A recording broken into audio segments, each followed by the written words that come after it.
Kurumjari. Adom yengbriba si Norris window gi ayuk khudingi sandokchari ba morning analysis ni miyeng tabiro me pumna pohan maktada dongkyo structure thodam taram lokchari amadi ngasi manipur form kiba pauksi singi maru ba khana nagi damakta khoi study oda lengsenduna library panelist han maktada imam saktak charangi oja dr YENGKOKPAM DHAKESHWOR author and columnist oja wa han maktada yengbriba viewer sing amadi Norris window me kedu jak taram lokchari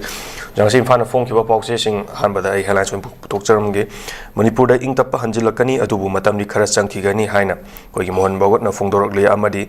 December thagi manungda ITV sing masa masa gi leifam da hanjalandrabadi wakhalon manaba loop Tanara Supreme Court Court IPL gi section gi koi complaint tharagani han so koi fungdorak le aduga December 24 gi 24 dagi Imphal Cyclone Road lambi matang kaktana thingjalagani haibagi so ngasi gi pauksi sing da thambire aduga jaina hamna pukhachaningi mise koi gi Manipur da ingtappa hanjilakani adubu matamdi khara changkigani haina koi arrest ki chief Mohan Bagot na fungdorak le jamasi hana da kisu fongdorok sulai adu matam khar di changkigani haibagi matam changdoriba ji matam sida akoi gi kari karamba agenda karamba ingtapa shanti lairna ba pukhalakpa yabage haibagi so koi gi RS ki chip na arang si fongdorok de jamasi hanbada ojagi mot kari thambini hanu maktada notice window television ke yuki news analysis meng tabiru puno poi ko no khurumjari RSS ki chip mon bagabat ki wapam je ma mathanda na te mipum khudi mangna hai miyeng tongan bagi wa khatani mana karam mong na jilamba pamno haibudu adugi wane boko mana ing tappa hanjelakpa pambagi miyeng ama leigani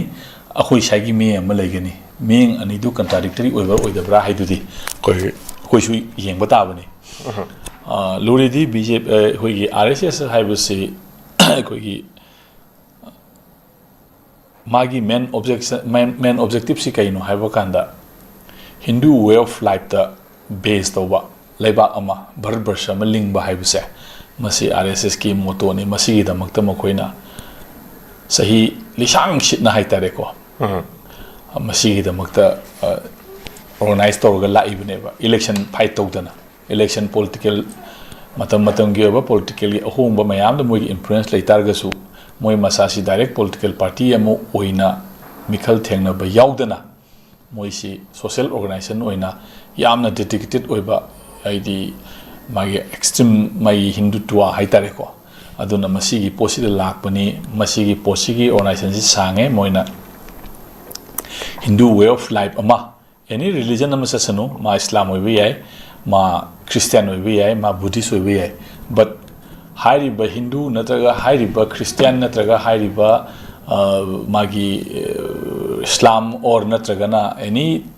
form of religion ko any form of faith che masi leiba even lai leite na hairabokta magi practice ta magi family gi practice ta magi way of life ta ko hairiba khoigi hana primitive practices sing loina raga leiba taragadi that is called Hindu haiba mogi interpretation ama so Supreme Court na so pigra banebuko Hinduism is not a religion, it is a way of life ena aduna sigi posi masi influence tawra ini sumaina leibu ko leiba ka nangna Christian lawga su nangna Vaishnava salaga su nangna Islam salaga su nangna madu tawdringai da Islam do ondringai da ta Islam lawdringai da hanagi primitive practices kra leidana ko nangi way of life ama madu nangna nangi society da aduga nangi food habit da or natraga nangi labor practicing adu da nangna madu practice tawraga leiba taragadi you are Hindu haibase masi gi motto si da ne moina singhelaka aduna makoina singda Manipur gi maruoina singda tamda tonga north east ki area mayam sing tribal area lei mayam sing sida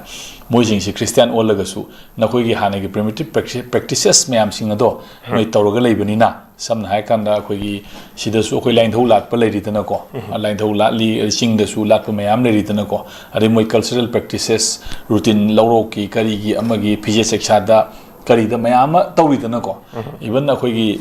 India gi topa state sing da su Bengal da adagi Manipur da su Muslim Islam dharma lawraga su makhoi gi way of life da Islamic text tu gi wang model leiba practices kara dum muna tawri mayam sing ase masi si tawraga leibani na makhoi si Hindu ni haidana moi di oiba adugumba moi sankalpa am leiebo ko adugi mayam singdu na maram warkan adugi way of life today the moina sangjal laga moidi sing man tam khaidana RSS ki organization si mai sandu oga moi hindu twaling na bi sandu leibani na moi go miyeng amada karmaina bharat chi define to buno haibudo aduna maram warka adugi contradiction mayam ko moi sanga leibani na moi gi area information mayam le rongani but akhoi gi su akhoi gi way of life amada karmaina hanjelanga de gi haibusi akhoi loi khanaba pone buko aduna matam it will take time haibuse sidi dum loi hainaraga lei maram aduna RSS ki leriba magi kano dagi hairiba port adagi akhoi miyam hainariba port ching asire da trust deficit ama lerise karmaina masi erase to wadage kamaina muthat kadage haiba port chine hoji luriba port kari solution na political solution na yagadoriba social solution na yagadoriba kari no dialogue mayam ma social akhoi gi hane cultural practices mayam sing si akhoi link up tawurga akhoi si amata ne na expose tawdoribra anataga na political oba unity amada kamain semdorigi haiba posidi masana leigiba conflict si leigrabni na soidana matam sang bata bane adugi miyeng degi magi oba miyeng ama pijabani akhoi na sudum hairi hande sudum hairi hoji leiba posing de tapak yaro edu tawda tawrena howdi howreidana khraga transit khraga satna ba natra kainum tawba khotpa kaidoba khraga laiba airport gi tawba khotpa de ama satpa de kaino anyhow laitana ko even masigi mayam singa se khoi adum matam du dum yeng bata bani aina I hanbagi siri sumaina thamjege tagachani oja du yani shubda lakchani yusina khoi gi December 24 da gi Imphal Saigun road lambi matam kaktana thingjalagani mamang thakta khoi gi kerak hana cheron pisan krabasu sembirak trabani na total shutdown tawragani tawdabo khoi gi ana laeng chatpa amadi nomogi sinadaba yadaba essential item sing pu transport ki gari sing di akhoi dumuti thingjaroi adubu laiba tang kun mari dagi total na khoi gi lamlong mai kai rom si khoi total shutdown tawragani haibagi tongan ma committee jing phongdor limaram di masi koina lambi si edugi mati fatre sembi wa matamda semkhidaba amadi kerak hana si tharaga su madugi fajaba response reply amta pirakidamni na hojise khoi gi auto driver singi committee sing punjanba amadi tongan ba club singi punjalaga lambi je total shutdown tawragani adubu ana laing chapa deba karma chapa gidi aduma free oigani haibagi su khoi gi bandu thingzaliba akhoi the committee singna cherol chu thadrok lei masi mo chawsang sing amadi paliba lenga singna thajanba chi cherol kyam thajanba matamna khoi khudong thiba nangba amadi lambi chathok chasin tawda awaba kyam nang yoja masi khoi memorandum ama pisale lambi sembiu haibagi memorandum ama pisale haibadi khoi mo khoi su khang birangoni haina su khanjai amadi masi election meya da semge haibagi oiba khanba wakhal leibra natraga kari maramdagi semak tribunal PR lei haibagi semak tabra PR leirga su khoi sida khoi concrete thaba akhoi lambi da haibadi leptri adubu tongan ma mafam amda khoi black topping tobiu habada dinga si phau tawdaba cheron thajan bada fajaba response pirak tabagi tongan ba khoi Imphal Saigun road chi gi sida leibiriba tabiriba khunja singam di committee singna phongdor li hojam masi election meya da gumba he lambi sembagi thorom ma he khoi manipur da yam to incha thari masi karam miyeng yeng ba yab hauji manipur ki lambi sa ayamana haitare ko Imphal Saigun kakta gi natana ayamana phatre khoi local MLA sing sina daita loroga semba magi kendra manungi da tangai phadaba khara phaba yarongadra natabada khoi state highways natraga district highways haitare ko district khoi gi lambi si makhal mayam le state highways haibama adagi the major district road haibama other district road haibama IVR intervillage road haibama ko housing intervillage road chinga sidi mai kendra gi manungda constituency gi manungda leibani na masidi kharaga MLA sing sina magi pocket gi oiro local area gi oiro tagi any magi khoi gi government gi PWD gi plan gi paisa bu oiro nataga nan plan gi paisa bu oiro kharaga moina tikadar moinde moigi makuta leiba pressure to wangam ko pa kai do sing sida paisa khara putho han adagi khara paisa ji khara matam khara hek nam ama toroga sem namba sana bu hona ra kanda anyhow ke do gi di moisi maintain tong no bu si khara hona ye bu ko natabada direct state ki plan de gi wona si semba ko gi major district roads aduga state highways adu simayam sing sidi se mayang phalambi hairo ko adagi di se airport le meti dim lambi gumba kai gumba kaman noi boji bazamung lambi kana semi dana ko asugumba kaman noi ba khara sinatana ayam bana keno mayai lambi chatpa yadre adagi di Imphal Saigun yam liraba kanoni adagi kongba singamai road le dana ko chatpa yadre yam phibam thina so abane bu ko hai me ampuna makse ban tawi adagi lambi thingjanli ama tawi ada puna makse de da resource amadi darkar lei economy gi oiba pot ama hariba lambi si leiriba khoi limited resourcing asi na limited kaino fan asina hariba lambi semle sangado paisa duga adudagi hena adi mafam adi imphal manungi karigi moi VIP singa sapada tangai padana sataya da mafam haiba moko ani sigi moi mija tawbada hariba dudagi hojik semi sine hena maru e na lenga khile ba sing hena khallaga sem oirangane na numaina khalle ba igi mota de ko lambi sem bai lambi di hojik ti amata di satpa ya ba mafam si leraktre mai lambi ju ban tawgre saikun ju ban tawre mayam tawre ko ade akoi kong ba kano su mayam tholak tan khotana thingba mayam yauru re ama tawre akoi no satpa jaga kudi mag lambi thingjelli ka koseli ga yam tawu sam thengne bu ko lambi de satpa da gai tawba kanda ade sugumba mayam singa se yamna thuna di phaningi adubu pak phabadi yagiroi maram di hai busing sida asauba paisa involvement changi adi tender taro ki khamda tikadar gi tender munabagi issue tholakani minister singi na tak MLA singi pressure tholakani officer singi to mayam singa se akoi puna overall consciousness amadi leitragadi potudi yaroi boko hajiki leiba pressure sika le hairaga su matam khara lago officer sing laga themna hona gadra MLA sing taina hona gadra ga aduna matam matangi solution digi wane ba long term solution ma polo matam dadi chauba sagi economy ki oiriba senthungi oba employment leibani na madu karmaina lan gada ge haba lambi du puthokra gadi haiba paisa ji ki semna bui do lambi semna bui do mukta paisa du kai digi lan gada ge haiba magi way out ama puthokra gadi kai digi di semgani adu ki potu mane hoji daka leiri se madu lenga sin hona ribo hona tabra hai du di khoina madu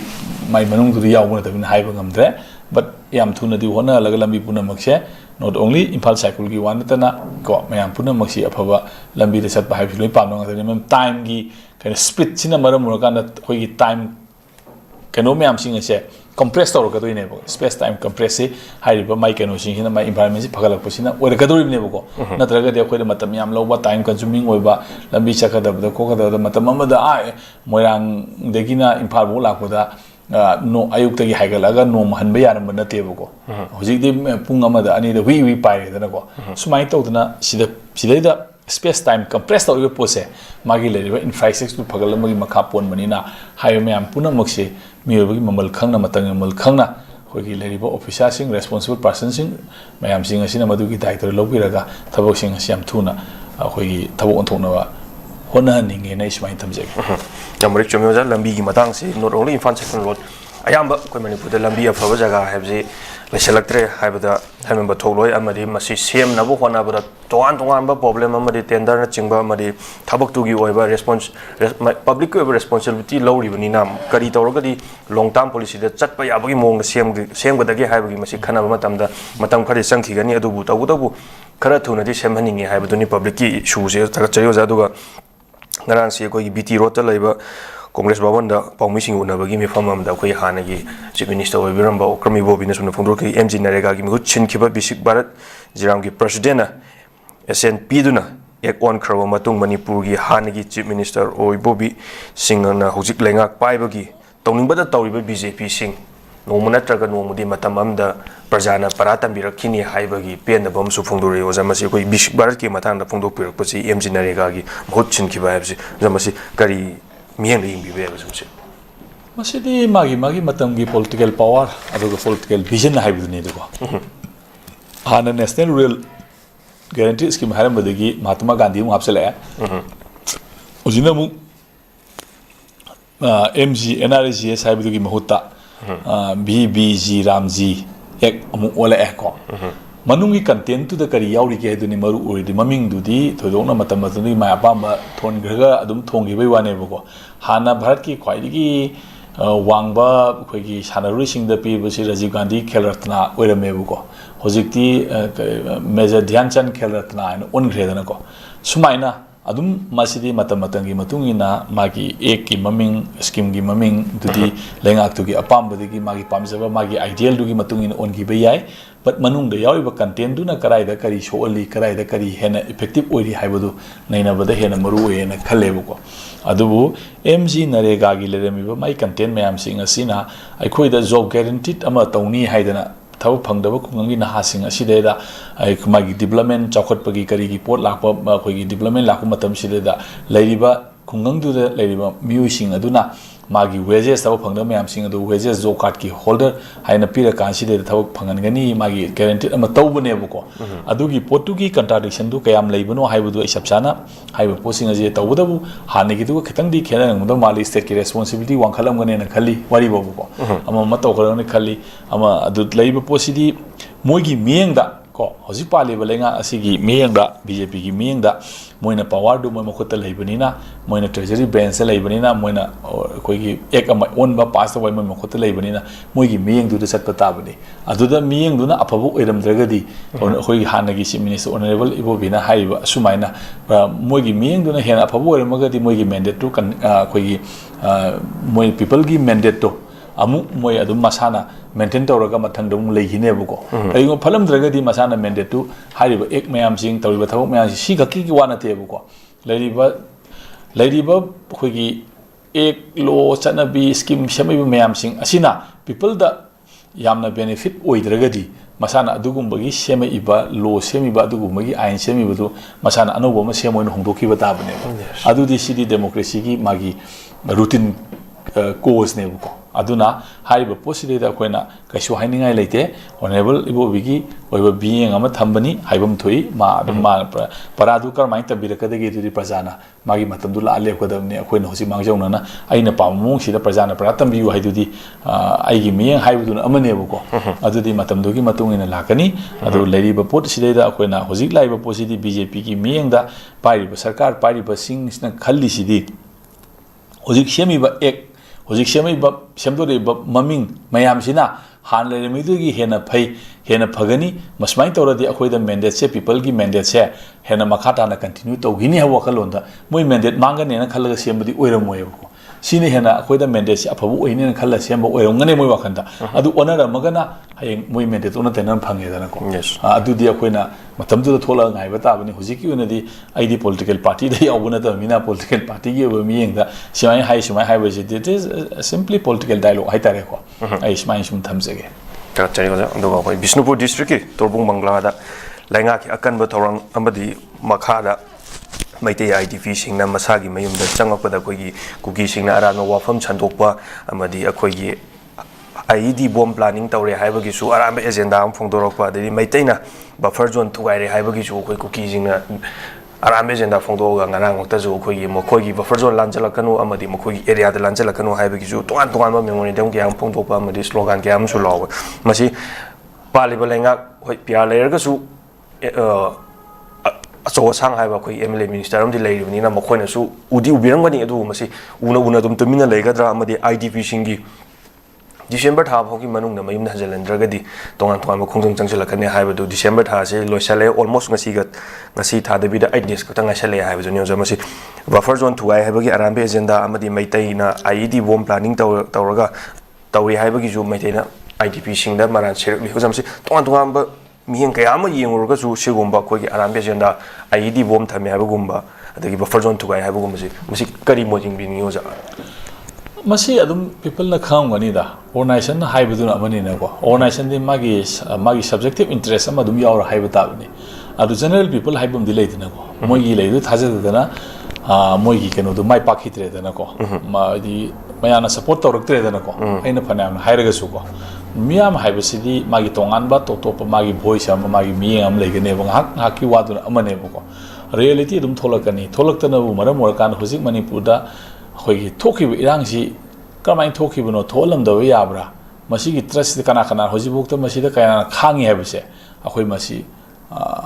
hojikti haiba posing asigi reality sum thola ne matam koila kan sida kamain semjalo oi hibuno de kamain tholak buno kana aran muno kana asum muno ai ingdhara tapthara kan sida magi khulai thana da kana mathan da self criticism lakhine boko self criticism du la matung du ne boko resolution ama lakhadoise matam da de ko self criticism tawungam de sentiment da emotion da wain haira kanom taw sakpa du gi tor hojiti si self criticism horeine koina kayam lan gre koina kayam soigre natraga aina kayam lan gre aina kayam soigre haibu pose mathanda rethink tawroba kandu da o masidi akhoi si kanagum makharana design tawbuni kanagum makharana mai sagat bani da akhoi na moi matung in masi sumbra haiba tongalba alternative ama khoi maski londa haragana thesis antithesis and synthesis haibam le ko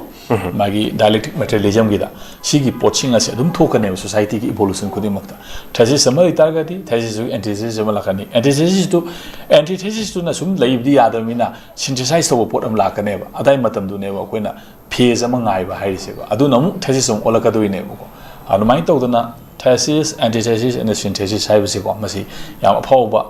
marks ki keno amane ko koi society keno amane adu ki potu ne usi live po self criticism yaudana synthesis lak pi aro adu akoi ma soidana synthesis sama tholakani pujena bam lakani adu di haiba sing adu tapthaba ingthaba hore ine batandana akoi tongan mungna riba stance mayam sing si marakta haiba mathang de self criticism tholakandu da adu ki potu ki oiba tongan ba synthesis sama tholakani madudi da soidana akoi adum tangdu leitaba soidana phangane na ai sumaina thamjage kana dei subjective oiba mongda adu na sai matang da di haining tre ta cheja du khoi awang pok ta thenari ba issue sing kok na bo hona ba da Myanmar gi mikal mai pak na pangthok na ba India lenga na hona ba mathau tai amadi oja masi gi wafam masi hana gi director general and retired lieutenant general amasung hoji na Hyderabad ta leiba khoi gi Saint Mary Rehabilitation University gi chancellor oina thabuk tobiri ba Pradeep Nayar na su phongdorok de khoi gi awang lenga awang no poklom da hoji thengnari ba issue sing asi tongan ba mafam da kok na bo hona ba da Myanmar gi mikal mai pa na bo hona ba da khoi India lenga na miyeng changba amadi lenga na hona ba mathau tai haiba gi amasu phongdore ja masi kari karma miyeng yeng bibe Myanmar si khoi gi military rule tawba ko democracy sataba leba amani hojik leiba position se India si democracy satba leba ni yumjang na ba leba amana democracy laga amana sataba haibasi masana madugi adum contradiction stand adum leiba ta leba oina masa khangna ba matam du ko aduna maram morakanda magi leriba democracy gi leriba procedure da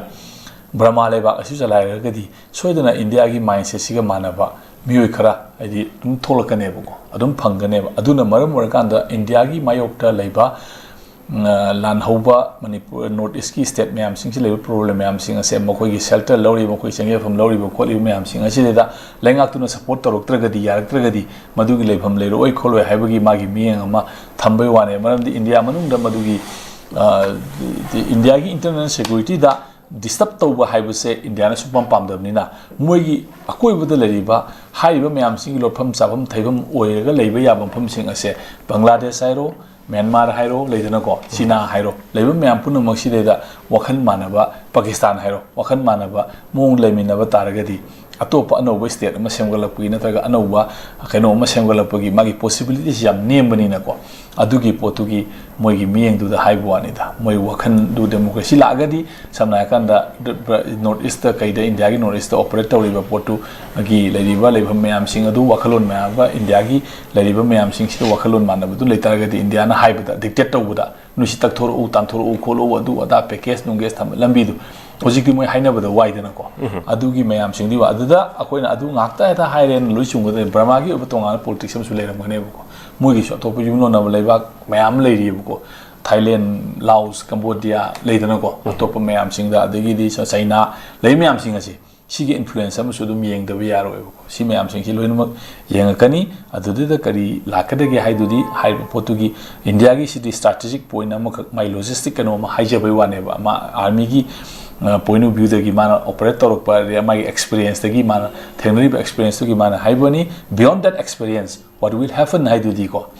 time will brings ko maduna matamna madu porok patabani osi democracy si India mamang du vote toru re Brahmada amu magi military mayam sing aduna Brahma kai batare na hanna pawada moi ku tawri ne ko simai tawdana potu hojiki leiba posida kai lakhadage du de khoi mai lakhade election si ki matungina koi result tu ki matungina kai lakhani adu su vote da amina pulpasang gi bagi posu dum ami gi su mai gi kano leibo ko political party nu thador ka de ne vote na bai si de ko adu moina dum pai gi bisu yai mangda su dum pai gi pro army hai tare ko mayam singna dum pai ra ko la dum tawuni adu masi moiju Brahma unification gi Brahma united tawgi yam achouba issue ma leribani adu democracy sina moida kayam disturb tawi kholi haibana singsu mayam lerim lebo adu mayam sing do akoina hektam haijia hanagi khoi gi keno gi assam rifle gi DG amana haire khole haiduna hata akhoi hata loina masi tongni haibusu yade magi miyang ama thambani miyang duda miyang haibusi thambi ai lama chumbai dudi magi reality to tholok tribuk di khangoi dana ko adu akhoi na madu yengba tabani observation adum thai leiba tabani ta che oja du loi shalok pada in lakchang ponje khoi ngarang na han da yam thoning da bu to drobong bangla da bom thadara ga khoi gi hairok to operation cha thakiba india na khoi gi india lengang na khoi tingel la taina bangam draga na sikhong na taina bu gum mane ha ba form je oja khoi gi community of human right na khoi manipur da phongdor le khoi torbong bangla da bom thadara ga khoi gi hairok ta coming operation cha thakiba ji khoi tingel la taina bangam draga na sikhong na taina bane na khoi gi community of human right na je phongdor le oja mase loishalak pada mase kari kara ma mien de yeng ba ya am de chumna koi coming operation tawbo weraga su de mock drill bu tawbo weraga su hana kitang information am di pibam di thok tabra am di mase public ta su mi pai ba phawan ba maram di khunja sing da hayok ki praja sing da su mi pai ba phawan ba kari torok pa ya kari karam ba rom agenda paikhalak ka dori bano bom na torbong bangla chujan prom na thadaraga sonda na khoi hairok ta coming operation tawba ai koi tawbo to bu hairok ka khoi myanmar se around 40-60 unki subject to correction sumana kilometer se na i hai ching wang chalaga adu oi ba taraga su masi oi thokpa ya wafam oi bi dori bram mo coming operation tawri ba se koi tobong bangla da bom thadaraga da masi losala ko da kari ming bi bi masi mo ta bu coming operation kari phangrage si nei na khani si haidi kari phangrage ha ba por amal coming operation hai ba to to bi ya de ko information da based oi ge do bani adagi mongon da suspicious magi khoi gi hypothesis yam wang ga do bani kari le no hai bu gi magi khoi gi masi prima facie ka we bu ko lo gi lon da har ga di masi prima facie si ka yam yong wang le hai bu adugi magi reality khara di urkadam natro adu utpangam gi draga di mogi tayo potu to some extent akhoi da khoi gi thap ama taw ba ko miyam da kihan khangan ba khoi smai taw bangam ba mi ni hana utpagi pot amorom da sakhi gani masi lengak pai ri sing section na taw badar ka tai na khale maram di masi aphaba kashu madugi phol lakada ba leite aduna leiri ba pot miyam punam se torbung banga da nomai kap ka hairok ta kaino taw ge haibisi hairok ke taw du ga mai le nam du sui ko tobung bangal bom thadari du ga hairok ta teba ani du mai le nam du su bi ai haida tobung bangla gi su ka jai da bom thadar ba gi su state na da kaino coming tawi kholi adu ada kulai khara ute wate khara nomai kaino khara phagat li khol le haibi pau su lei gi ko adu gi su du moi taw ngani adu hairok ta tawri siga adu ga mai le na bra akhona masi ko incident su da hekta dialogue ina semgat bra haibi su akhoi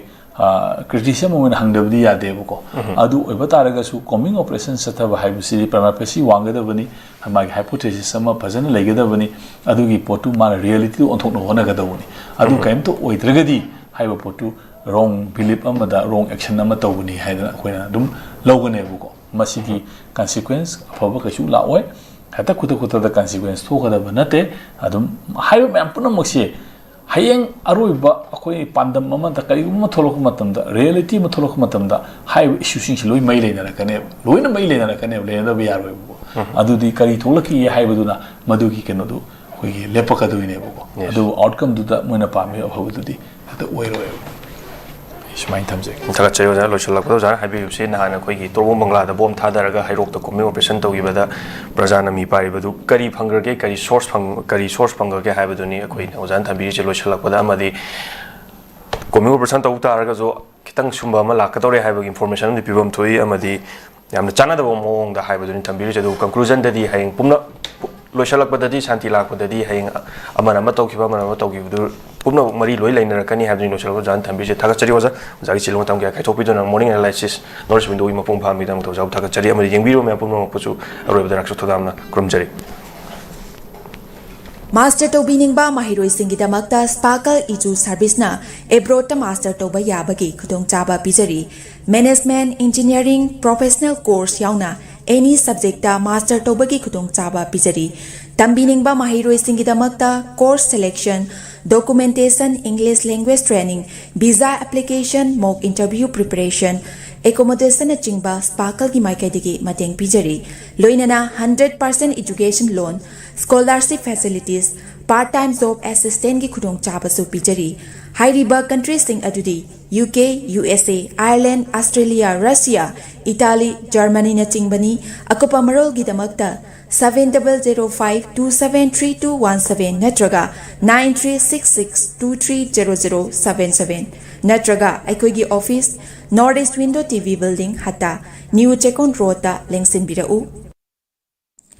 Class 12 amasung graduate loiraba mahirosinggidamakta Germany da hospital program tamba yabagi khudongchaba pisari hairiba program sing adudi ahanbada accountancy hairiba stream asida tamnabagidamakta commerce background leibaga loinana 60% fangba oigedabani ani subada hotel management hairiba stream asida tamnabagidamakta any stream da 50% fangba oigedabani ahum subada electronic engineering hairiba stream asida tamnabagidamakta